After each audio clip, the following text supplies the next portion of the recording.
Vous avez déjà pesé votre cerveau? Non, non, non. Cela ne m'étonne pas, il semblerait que ce soit presque impossible de son vivant. De toute façon, il y a toutes les chances pour que votre cerveau pèse quelque chose comme 1200 grammes. Ah bon? Et Stanwix, un cerveau de Stanwix, ça représente combien de grammes? Je ne sais pas exactement, quelques grammes de silicium. En fait, ce n'est pas très important, il n'y a pas de lien entre les données matérielles comme celle-ci et les mécanismes de la pensée.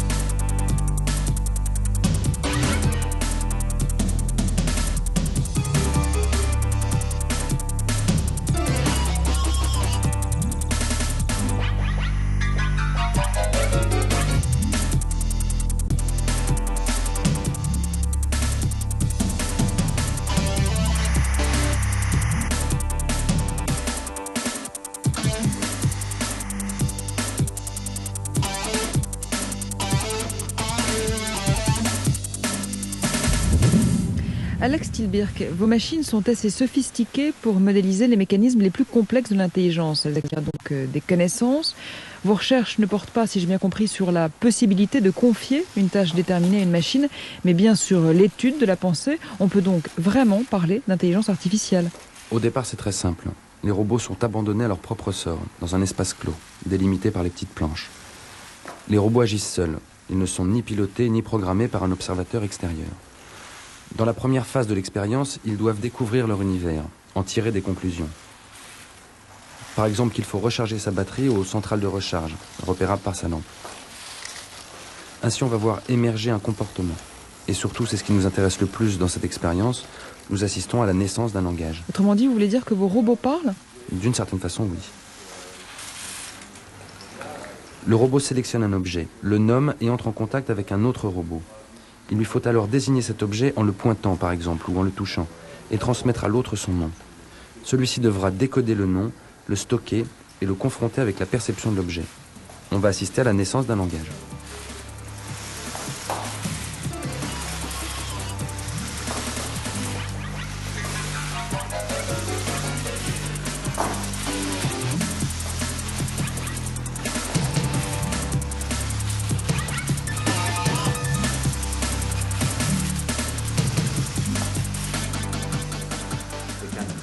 Mais vous êtes quand même à l'origine de ces comportements et de ces espèces de mots. Non, non, je ne maîtrise rien une fois l'expérience lancée. D'ailleurs, à quelqu'un qui me demandait s'il y avait un risque de voir un jour les robots s'émanciper, je répondais que c'était pour cela que nous les construisons si petits, pour pouvoir les écraser du pied en cas de révolte. Non, ce n'est pas vrai, c'est de la fiction, une plaisanterie. En fait, nous sommes comme des ethnologues. Il y a dans notre équipe des linguistes, des informaticiens, des logiciens, des biologistes. Bientôt peut-être il nous faudra des robots psychologues. Nous sommes là autour de cette piste, nous observons cet étrange microcosme.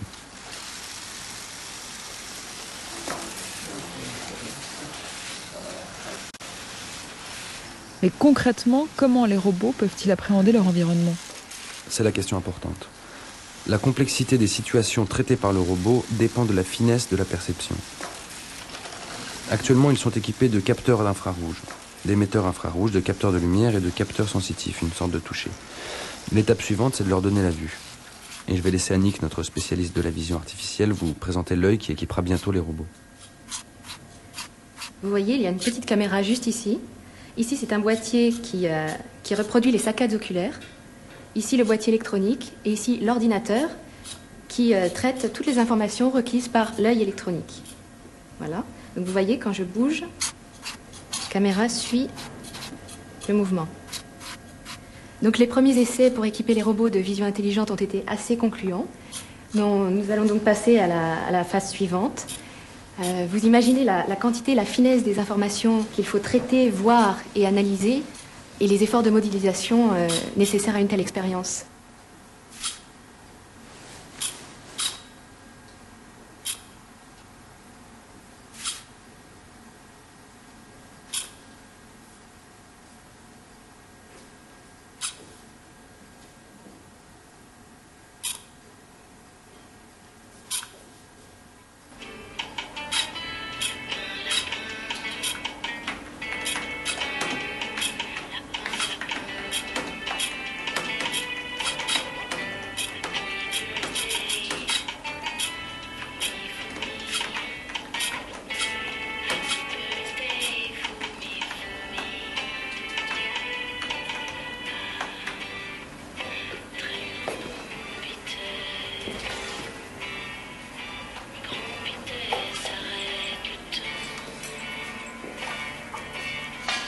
suis en train de terminer le texte pour le journal anglais. J'espère qu'on se plante pas trop. Eh ben, te plains pas. Stanley, c'est en train de devenir une vraie star. Encore cette putain de chanson. Je crois que ce qui fait le plus craquer la journaliste, c'est d'imaginer que ton robot puisse la regarder. Enfin, pour l'instant, il y a encore une certaine distorsion entre le monde vu par les robots et la réalité, ce qui leur donne parfois des réactions étranges. Distorsion, je crois que c'est le mot qui convient pour qualifier cette façon d'appréhender les choses. Alex, téléphone pour toi.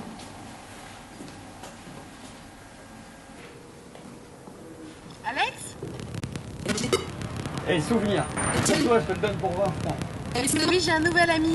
Tiens. Il veut absolument me donner ma C'est cadeau silhouette. aujourd'hui. T'en veux pas? Non, il découpe des silhouettes. Je t'embrasse, Katerina, faut que j'y aille. Ok. Imaginer un cerveau, ça nous coûte cher. Mais je pense que les dernières tentatives sont assez concluantes.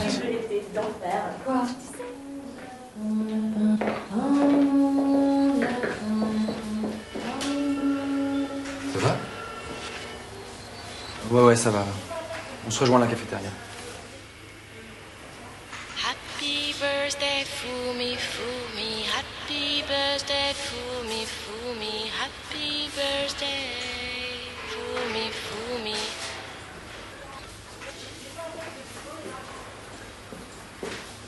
Fumi, Fumi. Où est passé?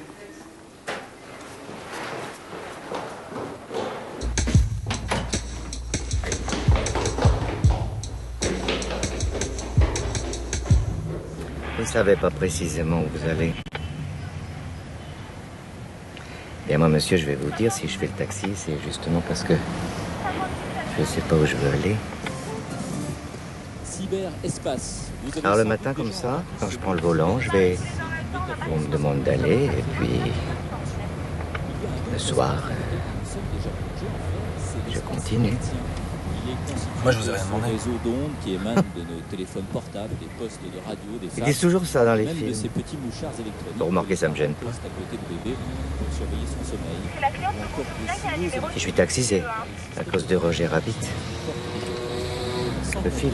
que ces objets électroniques rêvent eux aussi. Vous vous rappelez le taxi jaune qui les emmène chez les Toons?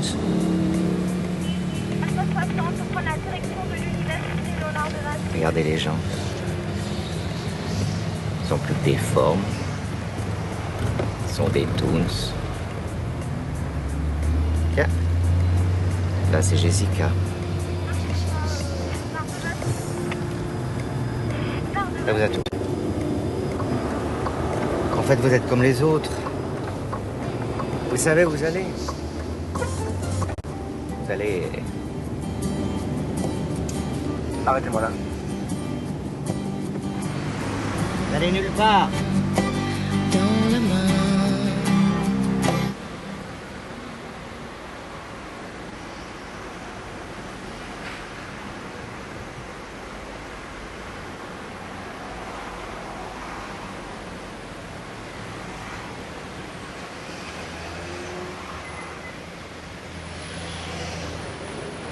Vous vous y connaissez au jeu?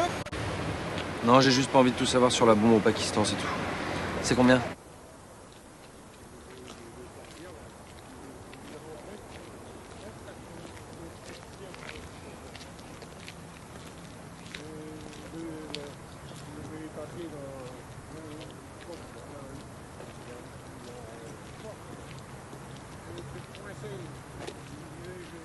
Toujours le contrôle du débat devant Gallos qui se rapproche à la corde de Mergueux, Gaïta Pont qui est en dehors, toujours suivi sur une quatrième ligne par le 7, Géolo Le Gris qui ne cesse de perdre des rangs, débordé maintenant presque par Gamal et Volets qui est en dehors. Pour sauter la ligne arrière, sprint lancé par le leader, c'est-à-dire Esteban en devant qui garde certes toujours un petit avantage sur Gallos qui lance sa poursuite, suivi même par Gaïta Pont qui vient troisième aux prises, lui-même avec Gay Valentin, distance encore de Géolo.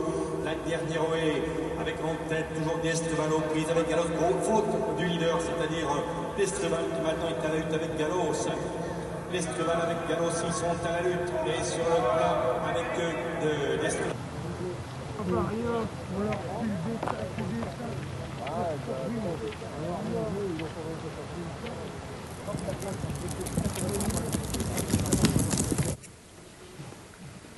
Ce matin, je suis arrivée tard au bureau. Et à midi, j'ai fait un tennis avec Jean. Tiens, j'ai lu ton horoscope ce matin. Ah bon? Et ta journée ressemble à ton horoscope.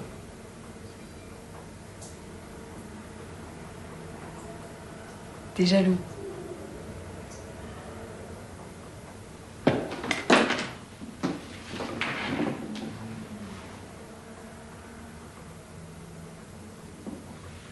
Qu'est-ce que tu peux être maladroit?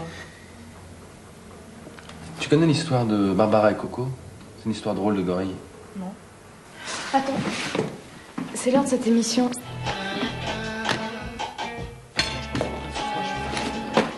Vas-y.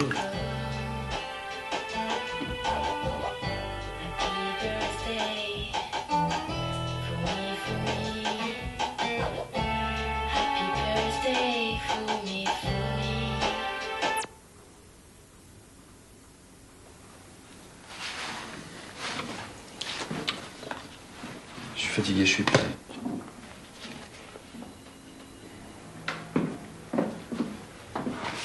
Barbara et Coco sont deux gorilles, c'est une histoire vraie. Alors c'est Coco qui dit à Barbara, je suis un oiseau. Ah bon, répond Barbara, je croyais que t'étais un gorille. Non, non, je suis un oiseau. Bah alors tu sais voler? Oui, répond Coco sans hésiter. Montre-moi. Le gorille grimpe dans un arbre, saute. Bien sûr, il atterrit, il s'écrase quelques mètres plus bas. Ricanement de Barbara. Mais tu n'es pas un oiseau, t'es un gorille.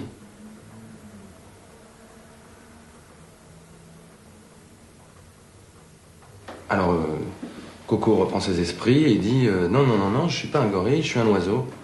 Mais un oiseau clown. C'est juste une façon de voir.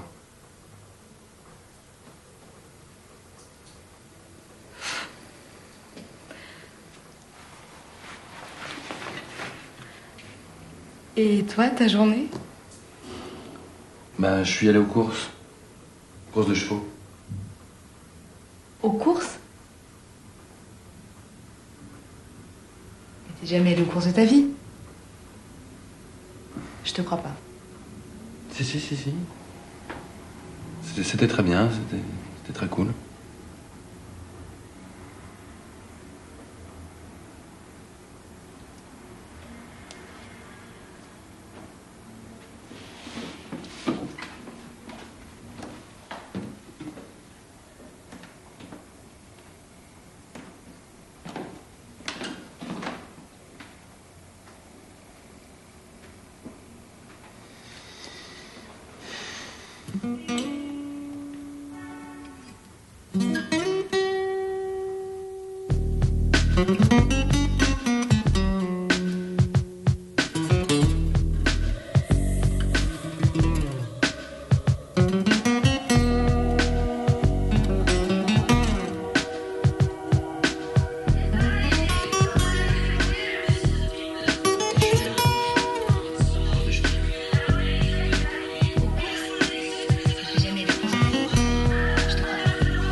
Le film vous a présenté un personnage, Alex, que j'ai interprété. Et voilà, en fait, le film vous a un peu exposé sa vie, qui il était, et ce qu'il avait dans la tête. Et je pense que maintenant, ce serait pas mal de développer ça, quoi, de développer ce personnage-là et de l'inclure plus dans des situations plus actives, enfin de se servir de ce personnage une fois qu'il a été planté pour l'inclure dans des histoires parallèles, même voir des histoires, je sais pas, d'espionnage industriel, où il sera embarqué dans des grandes histoires, où tout le monde lui court après, tout le monde le poursuit, tout en sachant que lui, ce qu'il est pour l'instant, c'est ce que vous avez vu dans ce film. C'est un portrait de ce type qui travaille et qui est visiblement plutôt brillant dans ce qu'il fait, qui réussit dans ses recherches. Et là, il pourrait partir sur une autre histoire.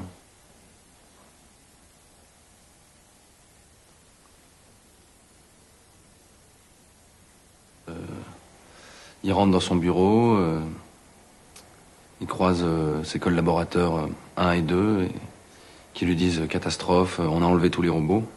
Donc à partir de là, il se met à la recherche des robots et pour les retrouver, il se fabrique une espèce de combinaison électronique qui lui fait avoir les mêmes réflexes que les robots qu'il a créés, un peu comme dans La Chèvre, avec Depardieu et Pierre Richard, où pour retrouver un personnage très maladroit, ils sont obligés d'engager un autre personnage très maladroit qui commet les mêmes conneries.